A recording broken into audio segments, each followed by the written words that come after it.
All right, today we're opening up the blueprints to one of the most clever and honestly insidious systems of social influence ever designed, the foot in the door effect. But you know what? That name, it's just too clean, too academic for what this really is. So we're going to call it by its real name, an architecture of capture. Look, this isn't about simple sales tactics. This is a deep dive into the code that runs human compliance. Think of this as a high-stakes masterclass on how your own psychology, your deep primal need to be consistent, is literally weaponized to take apart your own decision-making, your own sovereignty from the inside out. Okay, let's get into it. This quote, "This is the master key to the entire system. Forget about brute force or big, obvious demands. The real art of capture is architectural. It's subtle. The fortress, that's your mind, your time, your most valuable resources. The gates are your boundaries, your ability to say no. And that glass of water, well, that's the small, harmless-looking request that is actually a brilliant strategic move. Its purpose isn't to get a drink. Its purpose is to get the guard, your own internal defense system, to willingly unlatch the gate just for a second. And in that one moment, the entire defense of the fortress is compromised." So let's completely reframe how we think about this. We're all taught to see small favors as, well, as good things, right? The currency of a healthy community.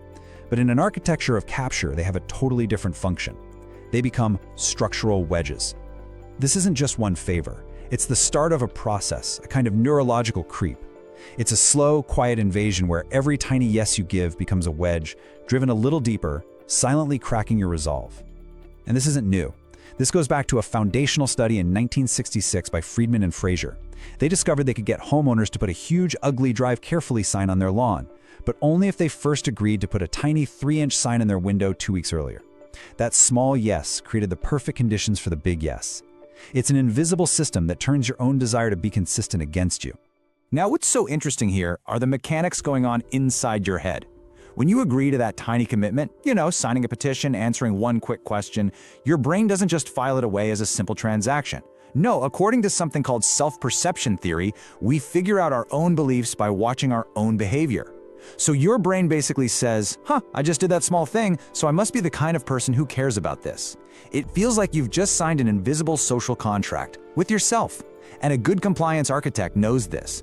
They aren't really asking for the favor. They're just setting a stage for you to perform an action that lets you define yourself in a way they can use later. They're basically testing the integrity of your no to see if you value appearing consistent more than you value your own time. This whole pattern leads to a feeling we've all had. It's the trap of the nice person, the reliable one. You felt that sudden weight, right? One minute you're agreeing to just take a quick look at something, and the next you feel this crushing weight of a huge commitment you never actually signed up for. And now you're spending your entire weekend on a project you wanted no part of. That feeling? That's your nervous system screaming that you're in a trap. You can feel your heart race as the requests get bigger, but here's the paradox. It feels psychologically harder to say no now than it did at the very beginning.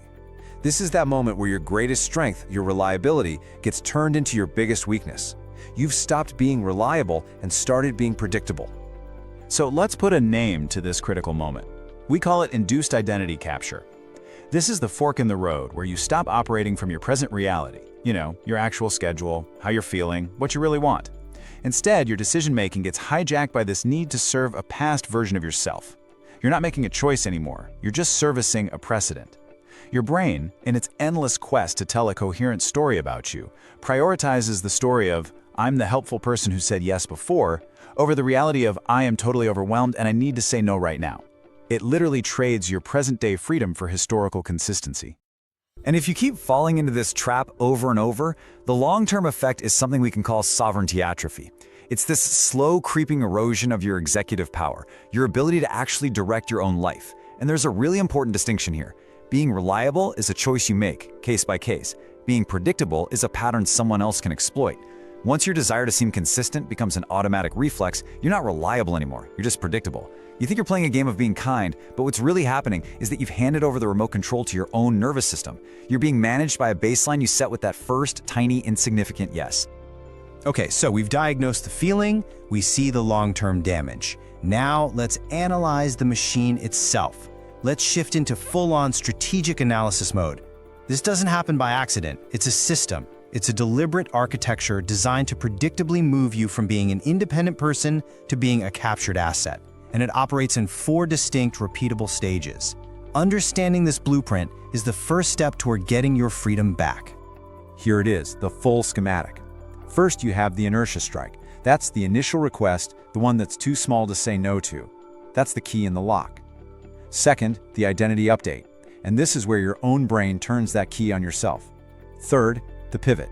The moment the real, bigger request shows up. And finally, the sunk cost anchor, where that first little commitment is used as leverage to keep you saying yes. Let's break down exactly how this weapon works. Stage 1 is the inertia strike. Think of this as the reconnaissance phase. The influencer finds what's called a socially costless request. It's a favor so small, so trivial, that saying no would actually feel weird. It would take more energy to refuse than to just agree. Hey, do you have the time? Can you watch my stuff for just a second? Can you sign this petition to save the parks? The goal here is absolutely not the time, or the bag, or the signature. The goal is the yes. That one word is the entire objective. It breaks your inertia, creates a tiny crack in your defenses, and lets them map out your need to be seen as a reasonable person. And this is where the trap closes. And it's fascinating because your own brain does all the heavy lifting for the influencer. This is stage 2, the identity update. To avoid any confusion about why you just did that thing, your brain quickly builds a story. It concludes, I guess I'm the kind of person who helps people, or I must actually support this cause. This creates a little rush of what we can call dopaminergic congruence. Your brain's reward system gives you a little hit of dopamine for making things consistent. And that good feeling, that little chemical reward, that's the bait. You have just willingly built the foundation for your own future compliance. And right here, this is the moment control officially shifts from you to them. Stage 3, the pivot. The person comes back. Hey, thanks so much for signing the petition. Now, would you be willing to donate $50? Or, thanks for watching my bag. Hey, could you help me carry it down the street? Instantly, your dissonance alarm goes off. This is the core of cognitive dissonance theory, that intense mental stress we feel when we hold 2 conflicting thoughts. Your logical brain sees the huge new cost, but a deeper, more powerful system, your consistency radar, starts screaming. It creates this almost physical discomfort, telling you that saying no now would be an act of self-betrayal. It would mean you're a hypocrite. So why does this work so well, even on really smart people? Why would we consciously choose to suffer the real cost of a big favor we don't want to do, just to avoid the psychological pain of seeming inconsistent? Well, the answer is deep in our evolutionary wiring. For thousands of years, our survival depended on our reputation in the tribe. Being reliable, being predictable, that was life or death. Inconsistency signaled that you were a threat, that you couldn't be trusted. That ancient fear of being cast out is the deep vulnerability this whole architecture is built to exploit. Just look at this breakdown. This is the massive gap between the story we tell ourselves and what's actually happening. On the left, that's our conscious mind. I'm just being a good person, or I'm staying the course. It sounds noble, right? But on the right, that's the biological reality. You are being chemically managed by your need for alignment. That discomfort you feel? That's cortisol, the stress hormone, triggered by the threat of inconsistency. The relief you feel when you say yes, that's a dopamine hit. And when you think you're staying the course, you're really just taking a mental shortcut that leads directly to your own capture. And this right here is the core vulnerability. This is the master key.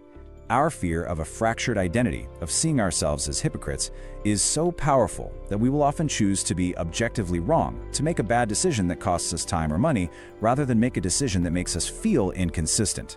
A sophisticated influencer gets this. They don't have to win a logical argument with you. They just have to create one tiny moment of consistency, and then let your brain's desperate need for a coherent story do all the work for them. Okay, so we have taken apart the trap, we see how it works, what it runs on. Now let's talk about how to dismantle it. The key is to make a fundamental shift in your mindset. You have to move from defending your past consistency to operating from your present reality. And this takes more than just willpower. It takes specific, actionable mental tools. This question is your primary weapon. It's the circuit breaker. It is the cognitive hard reset. The second you feel that pressure, that internal alarm screaming at you to be consistent, you have to ask yourself this question. This is an act of what we call metacognitive decoupling. It forces you to mentally cut the cord between the current request and all your past agreements. It isolates the decision. By asking this, you pull the request out of the manipulative frame of an escalation and put it into the neutral frame of a brand new choice. It lets your rational mind come back online and evaluate the request on its own merits, right here and right now. So let's see how this builds into a full counter strategy. It's a 3-step protocol. First, you audit the event, using that powerful question we just talked about. Second, and this is so important, you pivot your identity. You have to consciously decide that consistency isn't the highest virtue. Instead, you adopt a higher status identity, the identity of someone who has the strength to change their mind based on new information. And third, you execute a clean, decisive boundary reset. A boundary reset is how you communicate this new sovereign identity. It's not about being aggressive, it's about being clear. It could sound something like this. Hey, I was happy to give you my initial thoughts, but I just don't have the capacity to take on this bigger project. Or, I was able to help out last week, but my priorities have shifted, so I won't be able to contribute now. See the structure? You acknowledge the small yes, which respects their reality, but you cleanly deliver the big no. This one act collapses the influencer's entire frame. It proves that you can't be chained to your past actions. It shows that you operate from the present, not from some perceived debt. So, what's the big takeaway here? It's this. True power isn't about being perfectly consistent with what others expect, or even with who you were yesterday. It's about being ruthlessly consistent with your present values and priorities.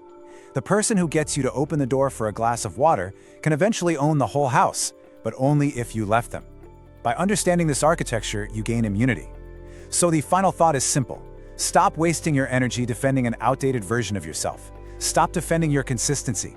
Start defending your most valuable, non-renewable asset, your time.